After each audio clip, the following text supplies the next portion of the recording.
My name is Jennifer, a 32-year-old professional. My husband Donnie is 30 and also employed. We got married 2 years ago. Donnie might seem a bit unreliable at times, but he's a kind-hearted person and quite capable of managing the household chores. I'm a career-driven woman, finding fulfillment in my work and the achievements it brings. I work in the New York metropolitan area, a place where hard work is recognized and rewarded. However, the possibility of relocations looms and there is no established policy for maternity or parental leave. Many female employees tend to resign upon marriage or starting a family. Initially, I also preferred my career over domestic life and had no plans of getting married.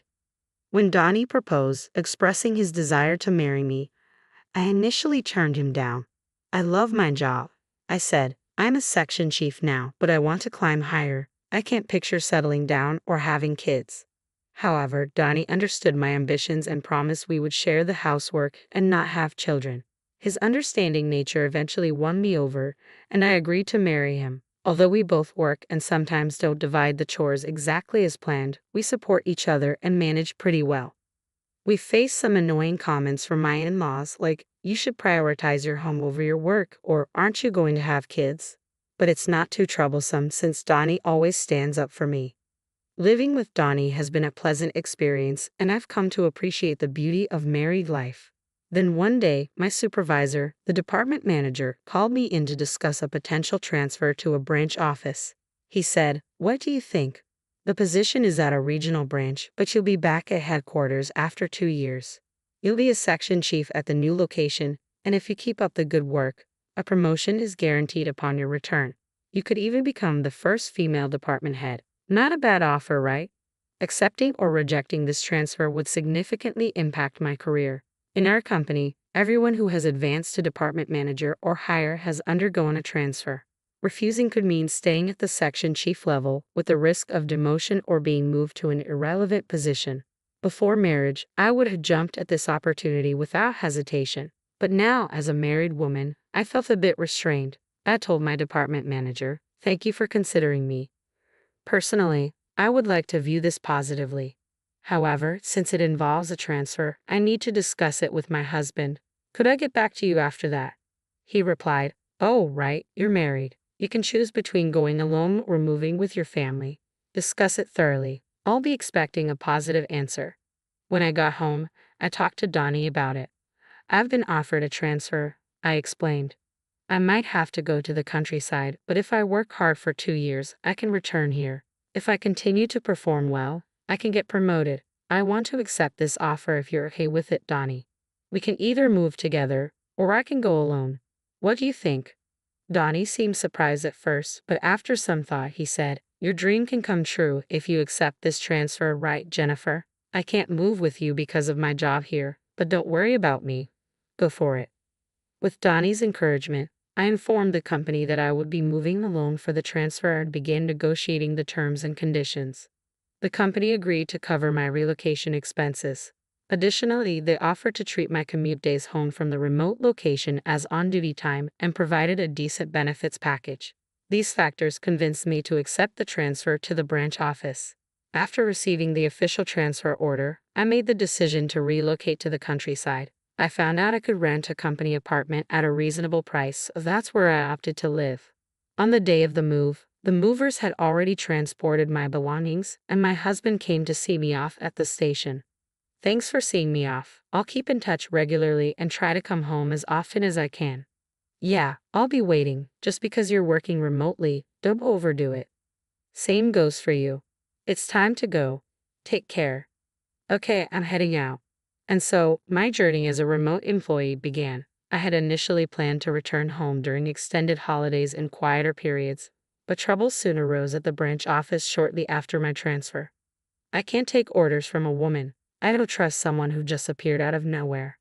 I encountered resistance from the local employees who refused to acknowledge my authority. Baseless rumors circulated about me, my directives were ignored, and even my phone calls went unanswered. In the midst of this, a serious mistake occurred in a project that one of my subordinates had been overseeing, deliberately excluding me from the process. The subordinate responsible was visibly shaken. Naturally, as their supervisor, I took full responsibility. I found myself consumed with rectifying the issue, offering apologies, not only to regain lost ground, but also to mend relations with my team. Witnessing my challenges, my supervisor offered some guidance. I've been through a transfer myself, so I understand what you're going through. It might feel unjust, but you can't simply impose your authority here. Effective communication, empathy, and building relationships laterally are key. Taking my supervisor's words to heart, I focus on forging horizontal connections by spending more time with everyone at the branch. Despite not initially being part of the neighborhood association, I discovered that the company's rental housing fell under its umbrella, prompting me to join. Before I realized it, I found myself struggling to carve out personal time and often unable to return to my home, where my husband patiently awaited my return. I kept in touch with my husband, but after a few months of remote work, it became increasingly difficult to reach him at night via phone or text. I'm stuck at the office late every day. It's chaos, he'd explain. Exhausted, I often found myself drifting off to sleep. His explanations seemed plausible, and amidst my own busy schedule, I didn't think much of it, focusing my energy on my work, even during a rare slow period when I decided to return to our home in New York on short notice. I couldn't reach him. So, I abruptly left my remote location and headed home. Upon opening the door, a strange feeling enveloped me. A woman I didn't recognize dashed to greet me, saying, "Justin, welcome back. If only I'd known you were coming home early, I would have prepared." The woman and I stood frozen, staring at each other in disbelief. Eventually, she broke the silence. "May I ask who you are? And who might you be?" "This is my home," I replied firmly. "There must be some misunderstanding. I live in this house," she insisted. After a futile exchange of arguments, we decided to step outside to verify the house number. To my astonishment, the nameplate displayed the custom one I had ordered. "The key fits, and the nameplate is correct. This is my house. I'm going in," I declared. "Wait, what are you doing?" "Stop," she protested. Ignoring her protests, I pushed past and entered the house. Once inside, I immediately noticed the drastic changes. New curtains, different furniture, a complete overhaul of the interiors. In the living room, a framed photo captured my husband and the woman at a theme park. The kitchen held mugs unfamiliar to me, while the bathroom revealed strange toothbrushes and skincare products. Even the shower boasted women's shampoo and conditioner. As I inspected further, the bed linen sported a design I didn't recognize, and the wardrobe held only the woman's clothes, with none of mine in sight. My husband's belongings were tucked away in a room at the back of the house, as if the woman had seamlessly moved in and taken over while I stood there in shock. I swung the front door open. "I'm back. Lola, did you invite a friend over?" I asked. "Justin, thank goodness you're here. This woman just walked in like she owns the place," Lola exclaimed. The man the woman referred to as Justin was undoubtedly my husband. Catching sight of me, he looked taken aback. "What are you doing here?" he asked. "Donnie, since when did you go by Justin? Can you explain what's happening?" I confronted him. "What are you talking about? This is Justin, isn't it, Justin?" he replied hesitantly. "Well, you see, caught between us, my husband appeared flustered. "Lola, this man's real name is Donnie. Isn't that what's on your driver's license?" "And I'm Donnie's wife, Jennifer," I interjected. "That's not true. He told me he was divorced," Lola retorted. "Donnie, you need to explain everything clearly," I demanded. "Jennifer, you were hardly ever home, and I felt lonely. So I thought I'd give a dating app a try and met Lola," Donnie confessed. "I see. So Justin is your alias on the dating app?" I inquired. "No, it's not like that. I was worried about using my real name, so I used a fake one. But I kept my last name," Donnie explained. "And why lie about being divorced?" In Lola's dating app profile, she mentioned, "I've only ever attended all-girls schools and have never dated a man before. Looking for someone who's willing to be serious about a relationship with the goal of marriage." It really struck a chord with me, so I fibbed about being divorced to win Lola over, and we ended up moving in together. "Why on earth would you do that?" I exclaimed in disbelief. At that moment, my husband launched into a defense of his actions. "It's because you're always away for work. It's only natural for a man to crave companionship. We've been leading separate lives due to your demanding job and the overtime and weekend shifts. I just wanted a cozy home where my wife would be waiting for me with dinner ready," he explained defiantly. I was stunned by his confession, realizing that my perception of his supportiveness towards my career might have been misguided. But that doesn't excuse what you did. Your actions were despicable. If you wanted to be with someone else, you should have had the decency to end our marriage first. Why didn't you do the right thing? I demanded. I cared for both of you. I never intended to leave either of you, my husband defended himself. After everything you've done, it was inevitable that I would find out when I returned. It's beyond belief that you thought you could deceive me. I shot back. Well, if you had kept your promise and returned home, none of this would have happened. Your absence pushed me to seek companionship elsewhere, he argued. What nonsense. I've explained to you how demanding my work has been, I retorted. Our argument escalated into a heated exchange, with the woman my husband had been involved with standing there, visibly shaken. She realized she had been deceived by a married man and dragged into his deceitful game. So it was all a lie? You've made a fool of me. I'm leaving right now, she declared, storming out. Lola, please, just hear me out, my husband pleaded as he attempted to halt the other woman, who was hastily packing her belongings. Don't you dare touch me with those deceitful hands of yours. I can't trust a single word that comes out of your mouth, she spat back, her voice laced with anger and betrayal. With a final curse directed at my husband, the other woman stormed out, heading for her parents' home. Fuming with anger and a desire for retribution, I resolved to punish my husband for his infidelity. Gathering evidence meticulously, I amassed a collection of proof to take back with me. Upon returning to my work assignment, I wasted no time in hiring a detective to uncover details about my husband's mistress. The investigation unearthed that she was the daughter of an executive at a company closely associated with my husband's business partner. Armed with this information, I instructed my lawyer to dispatch evidence of the affair to both my husband's residence and the other woman's parents. Upon receiving the incriminating documents, my husband vehemently protested, expressing his reluctance for a divorce. Unmoved by his pleas, I braced myself for a protracted legal battle, even considering the possibility of taking the matter to court. Unexpectedly, the other woman's family reached out to my lawyer, prompting us to arrange a meeting at their office. To my surprise, the other woman and her parents showed up, offering their sincerest apologies. We are deeply sorry. Our daughter's actions have caused you immense trouble, and we take full responsibility for that. She has always been sheltered and quite naive about the world. Despite our efforts to arrange a marriage for her with someone we deemed suitable, she longed for a more liberated love. She met your husband without our knowledge and, unfortunately, got carried away without truly understanding who he was. She mentioned meeting a divorced man on a dating app and expressed a desire to move in with him. Despite our pleas for her to cease contact with him, she refused to listen. She became so entangled in her fantasies that she ran away from home to be with him. Upon realizing she was the other woman, she was devastated and has since sought therapy. We are prepared to offer you a settlement of $50,000, and we kindly request that you keep this matter confidential.